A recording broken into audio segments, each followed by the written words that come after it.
experience in the entertainment industry, in as much as, yes, I love to keep it real. I love to just be on the low, but I love to deliver when that time comes in my craft. So that's a long line of history. I was going to ask you to take us all the way back to the very beginning. So you have touched a little bit on it, but something sparked my interest, although we'll have to elaborate on it.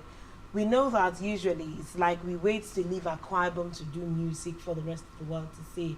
Why would you do music at that level, be a backup singer at the African Shrine and all of those things, and then come back to Akwa Ibom to do your music? Or are you just passing Akwa Ibom this particular season? I'm not just passing by. Like I said, I came into the industry through people. I did not just wake up and I studied music. So I learned how to play instruments. I play 3 different kinds of instruments. Amazing. I play the guitar, I play the saxophone, and I play the flute. And in school, it was compulsory that you learn this. And while I was in school, I was someone that I knew someday I was going to have my own brand. I was going to have my own band. I would always have that vision. Because being in a place like the African Shrine, Fela never played alone. Fela had, a couple of instrumentalists alongside with him, as well as Femi. So coming from that angle, I really needed to come out and then project a brand that depicts what music is really all about. Like for instance now, the name of my band is Planet 9. That's Emi Frida and the Planet 9. And we play alongside together. It's not easy. The budget is high intensive. At times, I deprive myself looking good. I deprive myself wearing makeup and all of those things. But at the background, there's an investment. So, okay, let me leave Francis have a few things. No, okay. So, one of the things that you said that got me thinking out loud, you said you're also into pageantry. So how's it been marrying your music talent and being a beauty queen or pageantry? How has that, as having the musical talent helped you in any way in the pageantry industry? Well, that was just a passage, I would say. Okay. Because this happened 11 years ago. I was eager to explore. Find yourself. Yes, I wanted to find myself. Thank you. And I finally got to a point okay, music is my thing. Let me just focus on it and build on it. And thankfully, this is where we are. And this is not my arrival point. I don't think I've arrived. There's still more to come. There's definitely a lot more to come, but I'm intrigued about something, your hairstyle. Yes, you're a reggae artist, so let's talk about this amazing hair you've got on. It's been a long time I met someone with, your kind of unique style of hair. So how did it all start? Is it part of your identity, or just because you're a reggae music artist, that's why you have it on? Okay, I'm not restricted to just wearing dread. I'm a very spontaneous person when it comes to style.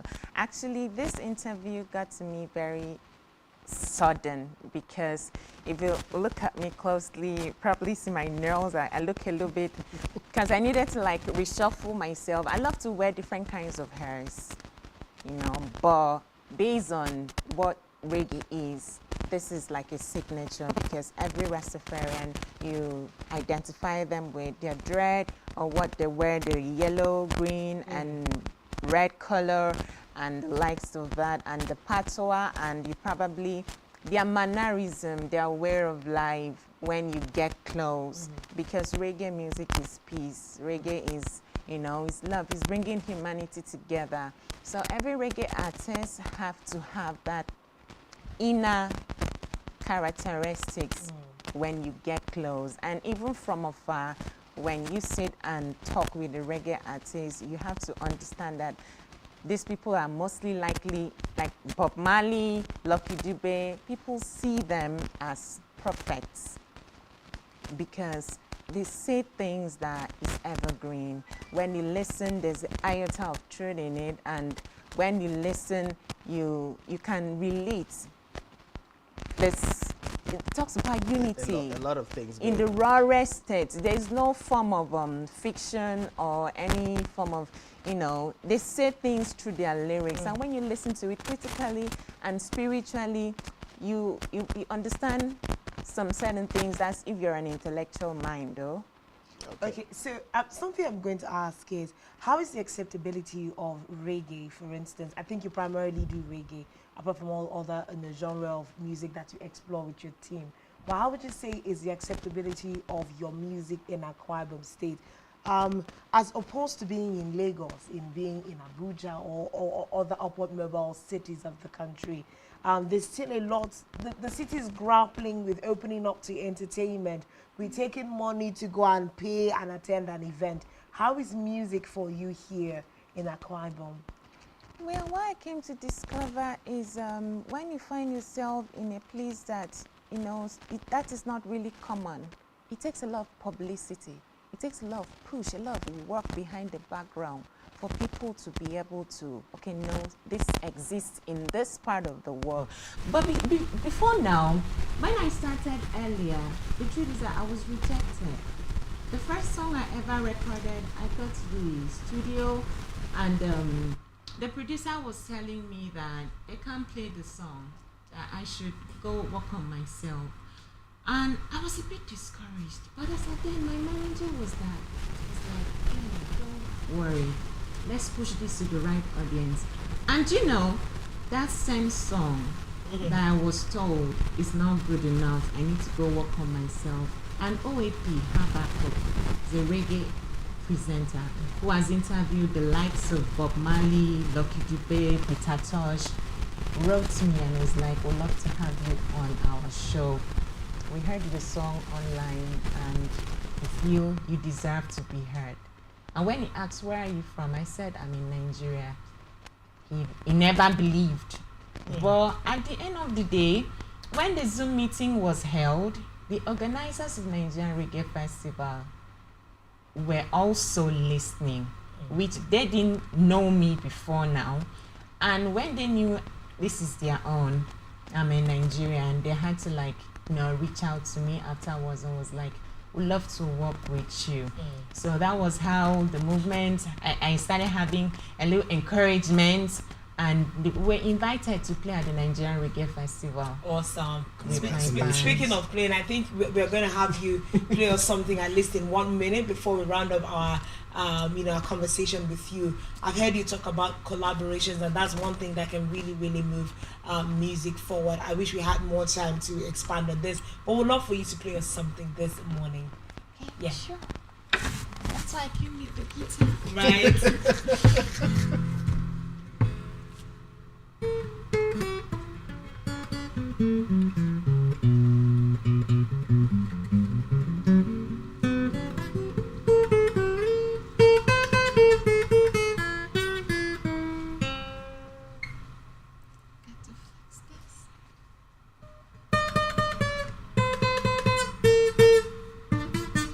So I guess we're going to get you to sing along with author.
Oh, this absolutely deserves a round of applause.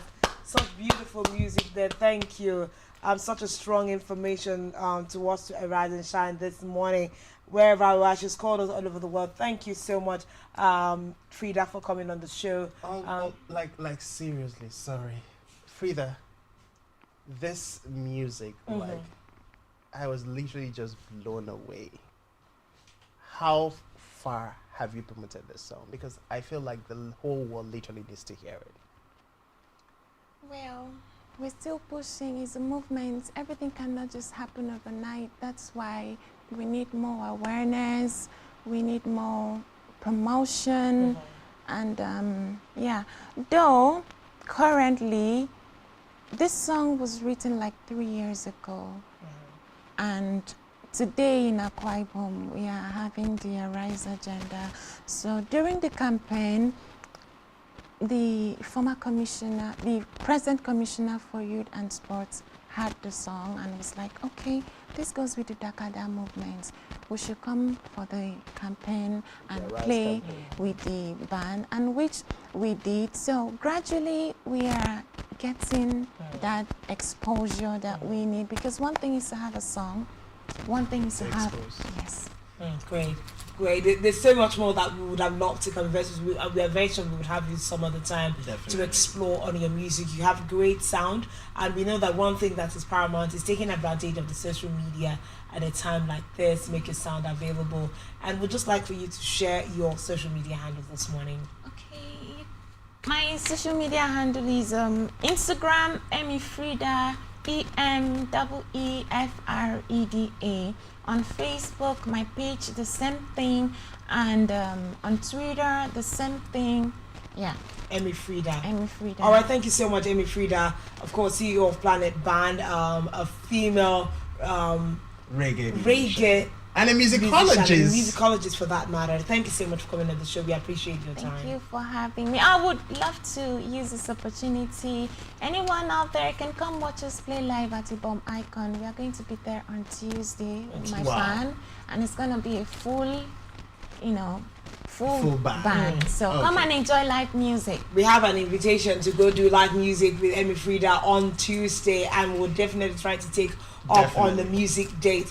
Of course, that's the much we can take on that particular interview. We'll take a quick break. When we return, we'll be bringing you one more art before we call the shots today on Rise and Shine. Stay with us.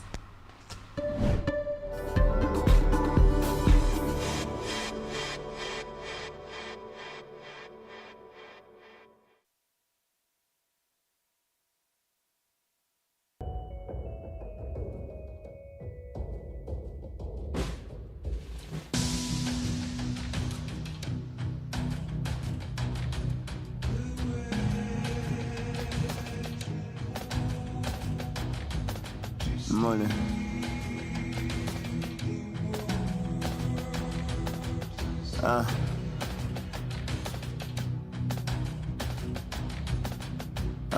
On silence mode, but beast near me.